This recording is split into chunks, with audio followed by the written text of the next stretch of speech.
Binge the full week of The Ray Taylor Show ad-free over at patreon.com/inspired disorder. What you manifest in your mind, you can bring to reality. Dune, new movie out now in theaters as well as HBO Max, which is where I saw this movie, which I wish I had seen it for the first time on an IMAX screen. I feel like that is the biggest screen you could possibly watch this with, the best sound system, is probably the best way to consume this piece of art, this movie, directed by Denis Villeneuve, which I enjoy his movies. Actually, kind of, after watching this, I want to go back through and watch more of his films, because this movie is amazing. It's not perfect. It ends like, it doesn't end like abruptly, but it definitely feels like the first part of at least a 2-part series. Like it feels like the end leads you into the next chapter, which is fine as long as Warner Brothers actually makes a second one or a third one, or however. I mean, they should do however many. I mean, the trilogy feels right. Do 3. But unlike most movies that have been, most franchises that have been produced, most trilogies that have been produced in the last 2 decades, where they film them all together, is like, this is, what are they doing at Warner Brothers to not understand how you make a modern day trilogy? You got to do the whole series. What are you going to, like, not get all these actors together? These kids are just going to stay the same age. I mean, it's not like Harry Potter necessarily, where it's a 12 book, like a 12 or 8 movie franchise. That's a little tough. I would assume they get older in the books as well. But I mean, if you're doing something like this movie that's like, I mean, apparently written or adapted from a book. I have not seen the original Dune, but I should. I'm curious to watch it. Definitely, I've watched this one. I watched it one complete viewing, straight through, paying attention, taking notes, knowing that I'm going to review it, and then I've put this movie on multiple times, just on in the background, because there's just so many things. Like, it doesn't go out of its way to overly highlight anything or really give too much context to a thing. Like, it's the most minimal way of telling this story, which I'm sure is extremely dense. It's one of those epic tales, those heroes' journeys, the thing I'm sure that Star Wars took from this book. Because this movie feels like if you were to take Star Wars, mix it with The Matrix, and then add a dash of Tremors in there, you stir it up in this beautiful looking stew, and you pour it all over the screen. It's what this movie is. Not aesthetically necessarily. It has, I feel, very its own type of an aesthetic. I don't think it borrows too much. Has very interesting ships. The technology is very interesting. It's not all lasers and guns. It's a lot of like organic looking things, like actual mechanical things. So I enjoy the aesthetic, and it's got like this. It's. I wouldn't say it's slow, but it has like this low frequency mood that's sustained throughout the whole thing, where everything's kind of moving at this same pace that's probably a little bit slower than normal, but it's slow, yet it's conveying so much. Because it's introducing not only a bunch of great characters, but like you're introduced to this world that has its own unique technology, and there's like the way the structure of societies are set up, like it's this overarching like monarchy kind of a thing, and this family is These families are kind of given these planets to do different things. So it's like it's doing a lot of stuff, but it's got this like this kind of just consistent tone to it. Consistent like speed. Even when it gets into the action set pieces of this, like those even feel like, even though the tempo might be raised up a bit, the intensity might be raised up, it's still slower than a traditional type of action, like a J.J. Abrams action scene, or like a Fast and the Furious. Like there's modern day, like this movie by so many other directors would have been handled completely different. And I don't think if it had been handled any other way, it wouldn't be able to convey so much and communicate so many things with just like the least amount of words, the least amount of time given to any given thing. It doesn't do anything extra. It feels like the perfect amount of words and things were shown in the perfect ways to convey all the different stuff. Like the different technologies in this sci-fi movie have like these, because they're on a desert planet where they're harvesting spice, which is like this.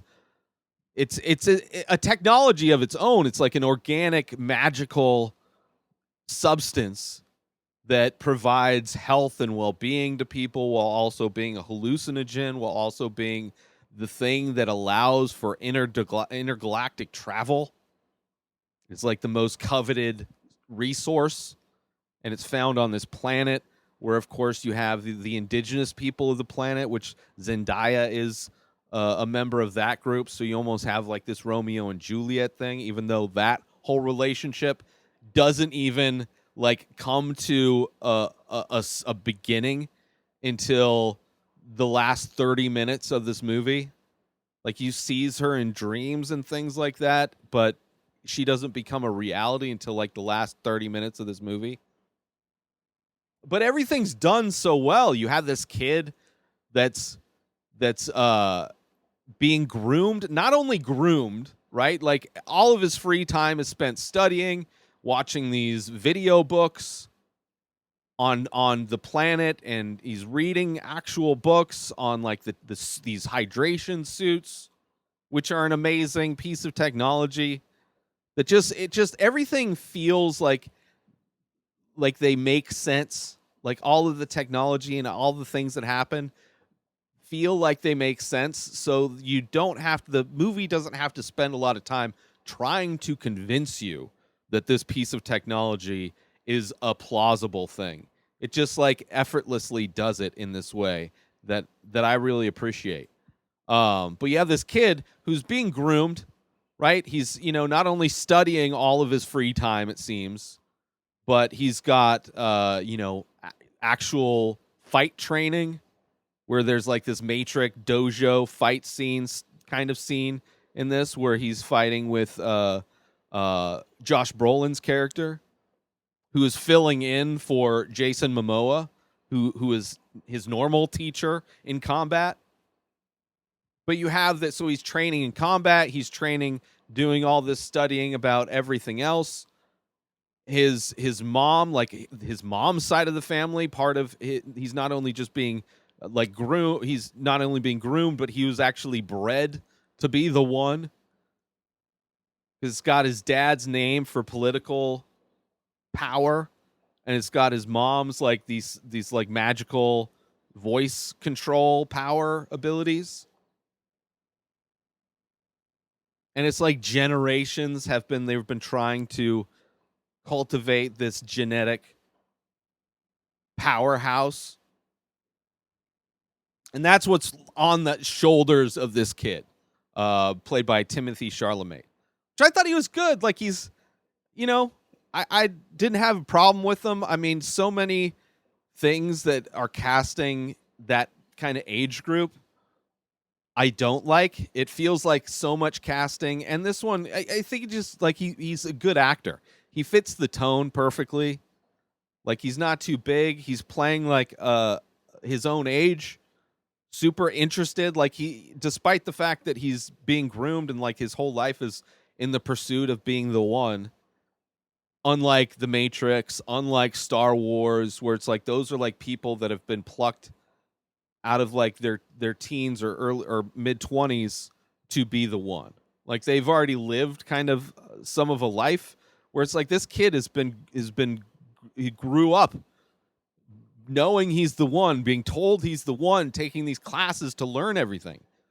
Because being the one isn't just this, it's like you have to be prepared. So he's preparing to be like this almighty ruler. I assume this is kind of his path. And this is kind of his first steps in like his path as like actually putting some of his studies to practice. A little over 4 years ago, I started The Many Faces.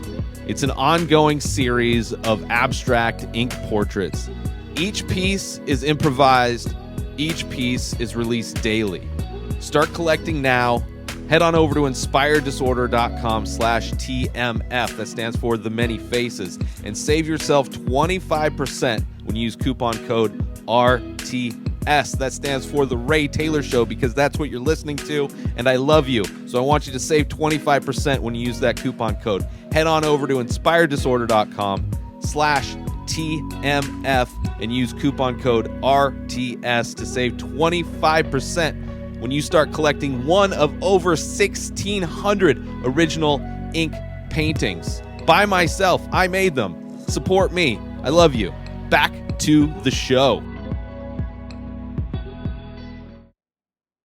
So I enjoy this story. This family, they're given this planet that's constantly being ravaged. I mean, it's similar in all of the ways to the Middle East in the actual reality that we're living in, and how there's constant wars and battles over the oil, which is this substance that allows for people to travel. You know, there's a lot of similarities politically, even though this is based on a book from 50 years ago, but that's just how long the Middle East has been that kind of an area, that kind of a planet, a world where it's constantly being conquered, which it's not really being conquered. It's you know, more of just chess pieces on a board. You know, people trying to take turns taking over this place, while the people that live there, the indigenous people, you know, are, because they've lived there their whole life and actually care about their homeland. You know, they're at an advantage in a lot of ways, because when you're somebody who's exploiting an area, you're only going to put up with so much before you bounce. And that's what happened in this movie. The previous colonizers of that planet, the previous, you know, invaders of that planet, made all of their money, more than the emperor himself. And then when shit kind of popped off one day, they're done. They bounced. But the people there, Zendaya and the other people, I forget what their, you know, those indigenous people of that planet is, but they know it's a matter of time before the next invaders come in, because they understand they have this amazing resource, which is interesting. This spice, you know, it's like just in the sand. It's they have to filter it out of the sand.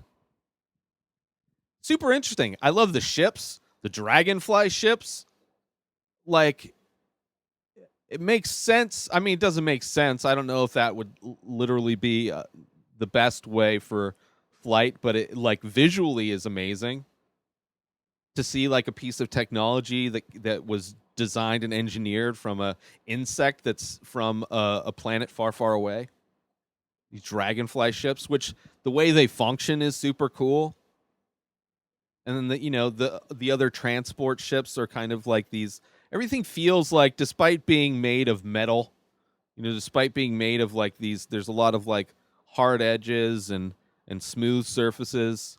Like, everything has like an organic feel. Like, their transport ships feel like just these kind of, they look a lot like these lanterns that follow them. They look like these puffy, fluffy, like somewhere between like a puck and like a drop of water.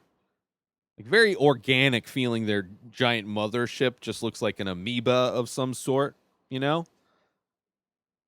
So it's cool. I love the aesthetic of everything. The score is great. The tone I think works great because it's like a 2.5 hour long movie, so you can't have like high pace.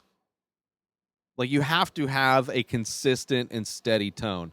I think that's what it does, even in the action moments, even when it's quiet, even when it's just a moment where you're watching an actor act. Like there's a scene where because he's been bred, because he's been groomed, he has these massive powers that we've seen the voice thing, which is like commanding people to do a thing just by you saying it in this really cool, interesting way. But he has these massive powers, so they need to test him to make sure he's capable of controlling those powers, which I'm sure we haven't even explored yet. I'm sure in the other parts of the story that hopefully Warner Brothers will do, at least 2 more. I'm sure we'll see abilities, just like we saw Neo fly in the Matrix. He learned his abilities. So I'm interested. Despite the fact this movie was clearly a first part, and the very end really made me excited for the next part to see what happens, because it did feel like it's a great first part. There's like drama, there's attacks that happen, you see the bad guys, which are crazy, like the dude, he's played by Stellan Skarsgård, this kind of, Jabba the Hutt kind of a disgusting leader. Like just even the process by which he is healed is disgusting. Like he just like thrives and exists off of everything putrid. And it's done in like the most perfect way. It's not overly done. Like I think the makeup, the prosthetics, the special effects, the fact that he could float. Like I'm in. Every bit about this world I love. Every bit of it. Every bit of it. A bit. So yeah, it's like it's great. Attacks, you get to see you see this planet, you see their base on this planet, which is crazy. The base, and their how uninhabitable this planet is to begin with. That's one of the abilities of these sand people. I don't know what their name is. It's probably offensive to call them that. Zendaya's crew, like they have caverns, they live under the ground, but they also understand they have these cool suits, these hydration suits.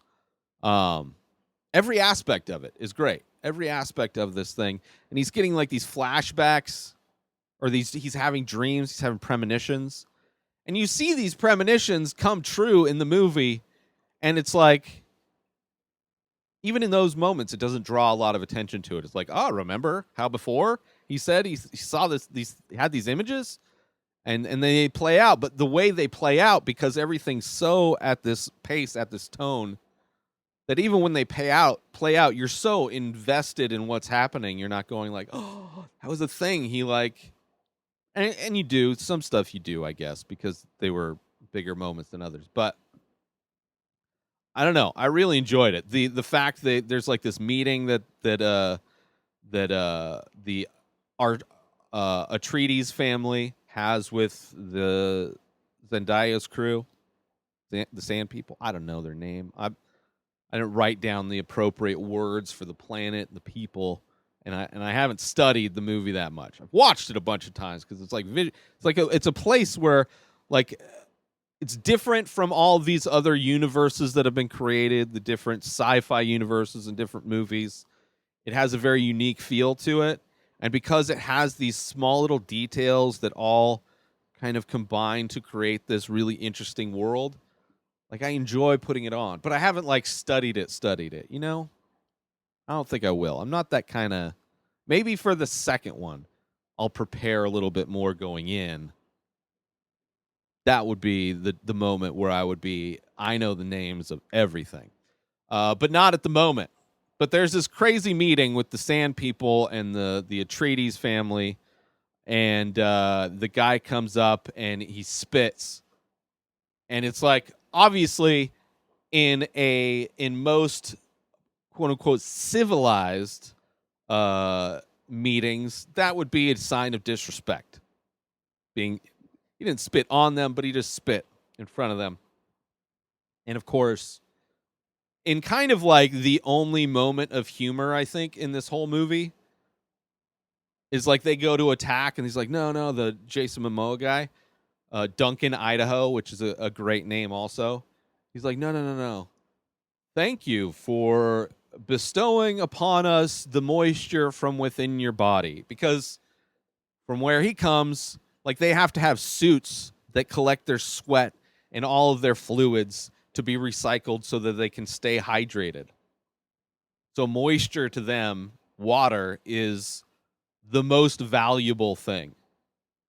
Not the spice. The spice is everywhere. They live in the spice. They have, like, it's a good, nutritious thing for them. But water is the most valuable resource to them, while the rest of existence, spice is the thing.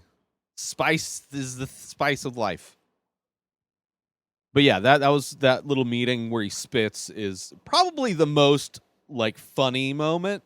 There's not a lot of comedy in this movie, which is kind of good. I guess there's like little, like, comedy between characters, but that was like a legit, like, fun. It was the only moment where it felt tonally off, because watching this movie, having a comedic moment like that, but that's misunderstandings is where, comedy lives. So, I don't know. I enjoyed that.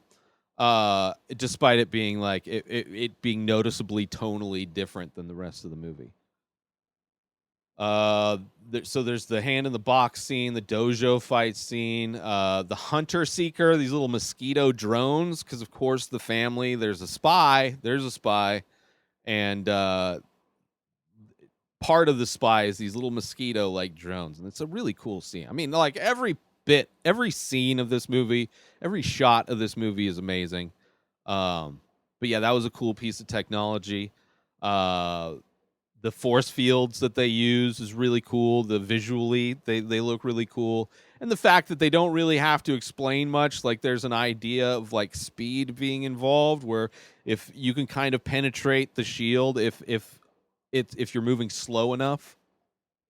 Like, there's this idea where the slow blade is one that kills you, because if you go fast, it's that's when it reflects that energy. Super interesting. Like, they don't go through and explain how their force fields work. You just kind of see it in action, and it looks super cool and interesting. The voice power thing is like, is handled in a very interesting way, and it's all just like not overly edited stuff. Like, it's simple editing. I mean, I guess the force field thing is a little bit more than the voice thing. But still, it's not like most other movies would be, like a bubble around the person in some kind of a way. There's going to be like this. It's not that at all. I think it's handled perfectly. Then you have, like, these, like, just visually stunning, like, attack and battle moments where, like, tons of fire, explosions happening. It's like just a visually amazing, these fight scenes in, like, dust, like these, like, sword fight scenes, and just, like, dust kind of flying around, like, they're kicking up all this dust, but it's like, visually it's so beautiful. Everything, like, has this elegance to it. Even, like, explosions, palm trees on fire, like, massive ships, massive structures just exploding. Everything has, like, this beauty to it, which I appreciate. As well as, all the tech is really, it feels right. The dad has this line, which you kind of understand that the dad's path in his life has been he's viewed conquering different places as though he's learning from them. Like he doesn't really his idea of going to this desert planet is that we're going to go conquer this planet. It's that we're going to learn about how to conquer the desert lifestyle.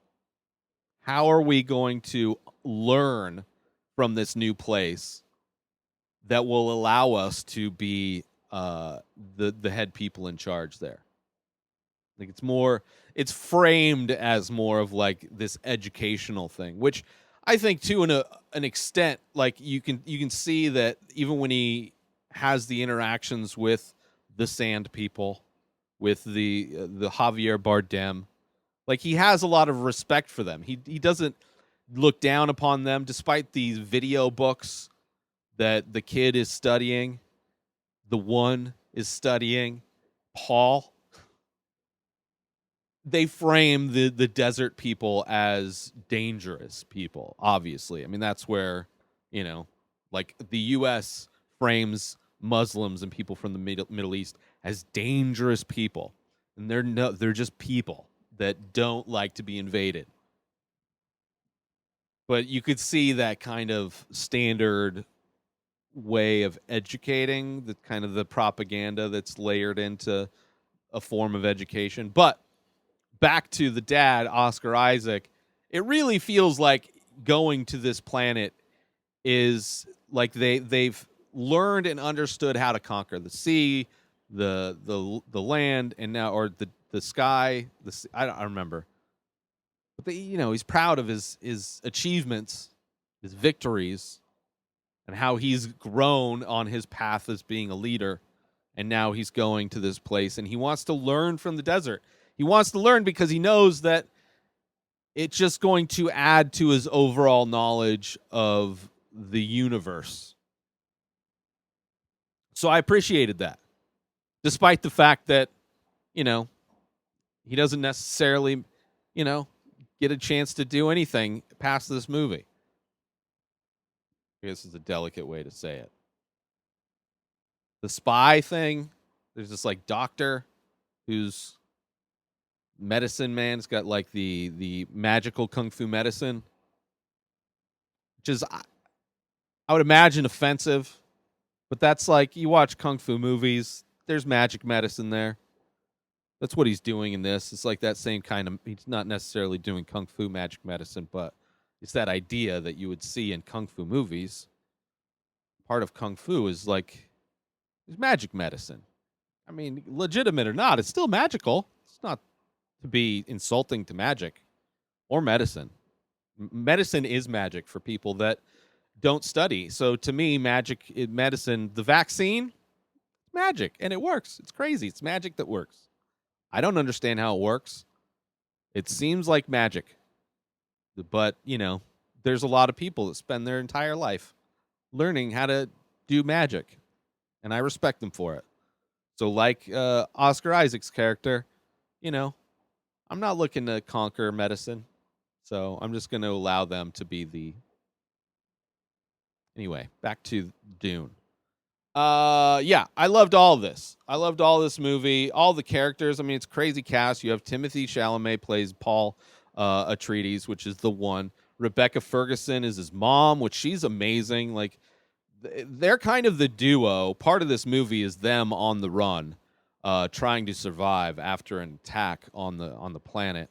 And they have an interesting bond because they have this magical ability, this voice power that he is kind of learning how to do. He's like in the process of learning it still.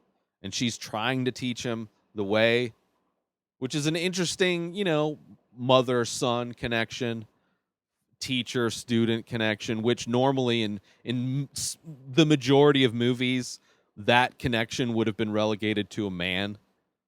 Like, how many movies is the woman the one bestowing her abilities to the student? Probably not many. So it's cool that, there's that. I mean, as far as having interesting characters where gender doesn't really have an effect on anything, probably could have had some more Middle Eastern characters, I guess, but it's still like we're in a sci-fi world where it's a planet, so I don't know. I thought it was an amazing cast overall. So anyway, Rebecca Ferguson is the mom. Zendaya is Chani. You have Oscar Isaac plays Duke. Leto Andretes Atreides. I'm kind of like dyslexic, so reading isn't always great for me. You got Jason Momoa as Duncan Idaho. Stellan Skarsgård as Baron Vladimir Karkonen. Great character. Josh Brolin is Gurney Halleck. Javier Bardem is Stilgar. Wow, I'm horrible. Dave Bautista is Beast Rabin Harkonnen, who is the cousin of the Baron, I think. Yeah, great cast. Not everybody survives. Sets up great for hopefully 2 more. I don't know. I loved every aspect of it. There's not. I don't think I've heard a negative critique of this film, but I'd be interested to know. Aside from, I have heard casting issues, specifically about Middle Eastern casting, but only mildly. It's not like a major. I mean, as far as casting goes in movies, this isn't the most egregious. That's not. I don't feel this as it being an issue with a casting thing. But other than that, I don't think I've heard of any negative talk about this movie. So I don't know how it's doing in the box office. I don't know how much that should matter. I mean, it's money aside, if they don't finish it, it'll be the biggest failure. It'll be the saddest thing. It's like, however they made a Snyder cut happen for a movie that was horrible, like where he got to go back and reshoot a bunch of stuff. Like, if we live in a world where that kind of garbage can be redone or fixed in some way, like, then they should be able to continue this amazingly told and very interesting, like, epic movie. I mean, this is like one of the greatest sci-fi movies, in my opinion. The first part, though, you can't just, like, it's a great movie, but it's like it doesn't end in a way where it's like, well, they could do more, or it just like, this is cool. It clearly sets up for more. It sets up for more worm writing.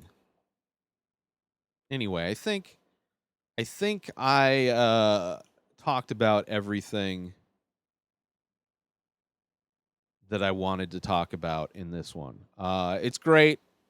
I hope I didn't spoil anything. You should have watched it already by now anyway. They tend to spoil stuff. But there's just so much in this movie. It's not like I could go beat by beat of everything. But I really enjoyed it. I'm not a big fan of Disney, so any chance that I can get away from, like, any of Star Wars, one of the most overrated franchises. Like, I'm all for a new type of world that's actually written by somebody who's good at writing stories, unlike somebody who's good at lifting premises from other people's work. Dune, check it out in theaters or on HBO Max. New episodes of The Ray Taylor Show come out every single day. Subscribe on IGTV, YouTube, and everywhere else podcasts are found. Binge the full week ad-free over at patreon.com/Inspired Disorder. Buy Ray Taylor Show merch over at inspireddisorder.com. Follow the show on Instagram at Ray Taylor Show. Have a wonderful day, everybody. Peace out!